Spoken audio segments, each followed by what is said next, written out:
আপনি কি বাংলাদেশ জাতীয় ফুটবল দলের খেলা কি ফলো করেন নাকি?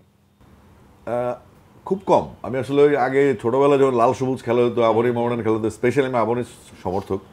তখন আমরা খেলা দেখতে আসতাম। খেলা মানে আমি আসলে ফুটবল একটু বুঝি কম, কিন্তু ফুটবলের দুইটা ভালোবাসা আমার, একটা হচ্ছে আবনি, একটা হচ্ছে ব্রাজিল। তো যে কারণে এই দুই দলের খবর রেখে আমি। আসিফ ভাই বলছিলেন যে বাংলাদেশ এবং ইন্ডিয়ার ম্যাচটা আপনি দেখতে যাবেন, টিকিট পেয়েছেন?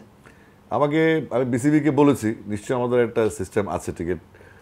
বুলবুল ভাই তো বললেন আমাকে নিয়ে যাবেন সঙ্গে করে, তাহলে আমি টিকিটের চিন্তা করছি না, যেহেতু বুলবুল ভাই দায়িত্বে আছেন। বুলবুল ভাই টিকিট পেয়েছে, আপনাকে কিছু কনফার্ম করেছে কিনা? না, আমাকে বলেছে তুমি চলো। আমি বললাম আমি তো আসলে রিয়াদে ছিলাম।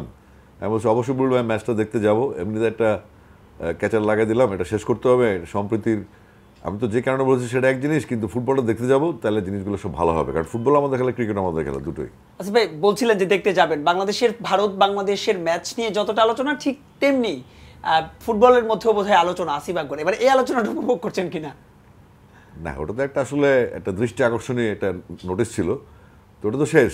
এখন আমরা লুক ফরওয়ার্ড, যে সামনে ফুটবল কীভাবে এগোবে, একসাথে ক্রিকেট, ফুটবল সহ অন্যান্য অ্যাথলেটিক্সগুলো কীভাবে মার্চ করবে, আমাদের ফেডারেশনগুলো ঐক্যবদ্ধভাবে কাজ করবে, আমরা একে অপরের পরিপূরক হবো। যেহেতু আমাদের মাঠের সংকট, আমরা সবাই মিলে বসে যেন আলোচনাটা শুরু হয়, সেটা ছিল মূল লক্ষ্য।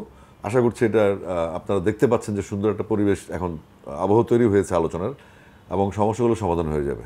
আমি এখন পজিটিভ। বাংলাদেশের ফুটবলে যে একটা নতুন জাগরণ তৈরি হয়েছে, বিশেষ করে প্রবাসী যে ফুটবলার রয়েছেন, হামজা চৌধুরী, সমিত সোম, তারা আসার পরে যে একটা উন্মাদনা তৈরি হচ্ছে, সেটাকে আপনি কিভাবে দেখেন? না, নিঃসন্দেহে আমার দুই ছেলে ফুটবলার, আর ছোটো ছেলের ক্রেজ, ও নিজেও খেলে এখনও। তো সে আমাকে গত ম্যাচটা যখন ইন্ডিয়ার সাথে ছিল, হংকংয়ের সাথে ছিল, তখন আমাকে বলেছিল টিকিটের কথা। তো আমি টিকিট ম্যানেজ করেছিলাম ওর জন্য। তো এখন আর কিছু বলে না, কারণ ও ভাবছে যে আমার টিকিট ফিট আমি নিজেই পাচ্ছি না, ওরে কোথা থেকে দিব। কিন্তু ওরা যারা ফুটবল খেলে, স্পেশালি যারা প্রাইভেট ইউনিভার্সিটি বা ইংরেজি মাধ্যম স্কুলের বাচ্চারা, তারা কিন্তু একটা স্পেশাল ফুটবলটাকে লালন করে। আর আমার বাচ্চারা বন্ধুদেরকে দেখি আমি, এই যে আমার বড় ছেলে টরন্টো থেকে, সে টরন্টোতে গিয়ে ফুটবল ক্লাবে জয়েন করেছে, তাই না?